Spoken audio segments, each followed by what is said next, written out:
Good morning, good afternoon, good evening, good night, good day to you. That's depending where you are in the world. I'm in London. We're doing the nighttime devotion from the devotional Christ Triumphant. The title today, Careful Planning Necessary in God's Work. Nehemiah 2 verses 7 and 8. Let letters be given me to the governors beyond the river, that they may convey me over till I come into Judah, and a letter unto Asaph, that he may give me timber for the wall of the city. As is Nehemiah's request to the king had been so favorably received, he was encouraged to ask for such assistance as was necessary to carry out his plans, to give dignity and authority to his mission, as well as to provide protection on the journey. He secured a military escort. He obtained royal letters to the governors of the provinces beyond the Euphrates, the territory through which he must pass on his way to Judea. He obtained also a letter to the keeper of the king's forest in the mountains of Lebanon, directing him to furnish such timber as was needed for the wall of Jerusalem and such buildings as Nehemiah proposed to erect. The example of this holy man should be a lesson to all the people of God, that they are not only to pray in faith, but to work with wise diligence and fidelity.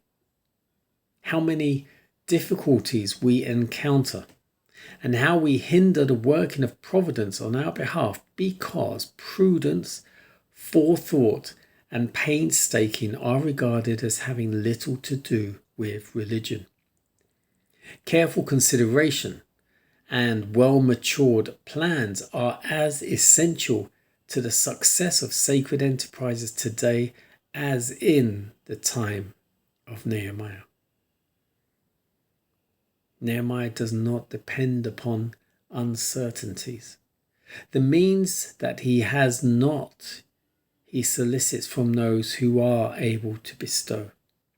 All the world with its riches and treasures belongs to God, although it is now in the possession of wicked people. If his servants take a wise and prudent course, so that the good hand of the Lord may be with them, they can obtain the means that they need to advance his course. Nehemiah's experience in connection with the rebuilding of Jerusalem teaches lessons that will be needed by God's people as long as time shall last. The times call for men and women of strength and decision of character. Paul says, "Finally, my brethren, be strong in the Lord and in the power of his might. Put on the whole armour of God, that you may be able to stand against the wiles of the devil."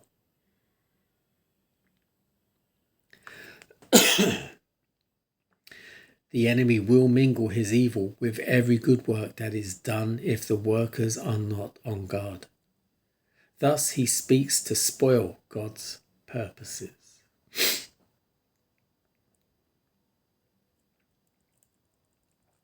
Careful planning necessary in God's work.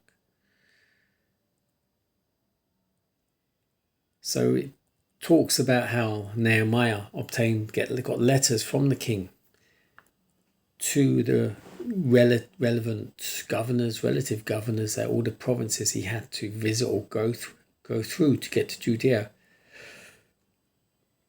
as well as getting the wood from Lebanon. He got the letter to Asaph, who was in charge of that, so he could get all the wood he needed to rebuild all around Jerusalem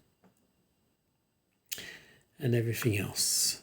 A safe travel. He managed to obtain a guard to take him, to guard him on his way.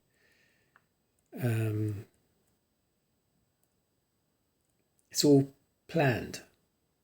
It was all planned beforehand.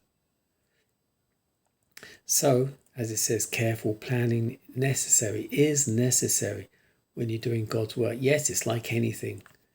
You have to plan ahead. You have to plan your moves. And of course, if you're doing this and praying, God will help you. God will be with you. God will guide your thoughts. And God will put the right people in the right places at the right time for you to succeed. And then it ends with putting on the whole armour of God, which is Ephesians 6:10-18. Finally, my brethren, be strong in the Lord. And power of his might, put on the whole armour of God, that you may be able to stand against the wiles of the devil. And the armour of God is covering your feet with the sandals of peace, girding your loins with the belt of truth, putting on the breastplate of righteousness, having on your helmet of salvation, holding up your shield of faith, and wielding the sword of the Spirit. When you've got all that, now the whole armour of God isn't, if you think about like a Roman soldier, that's the figure they would use to as an illustration, but that's not necessarily the case. The whole armour of God is Jesus the Christ. The sandals of the gospel of peace. Jesus is what the Bible is all about. The Old Testament is professing about Jesus, and the New Testament is testifying about Jesus. So that's the gospels of peace. Girding your loins with the belt of truth. Jesus is the truth. Having on the breastplate of righteousness. He is our righteousness. Helmet of salvation. He is our salvation. Shield of faith. We have faith in Jesus. The sword of the Spirit is the word. Jesus is the word.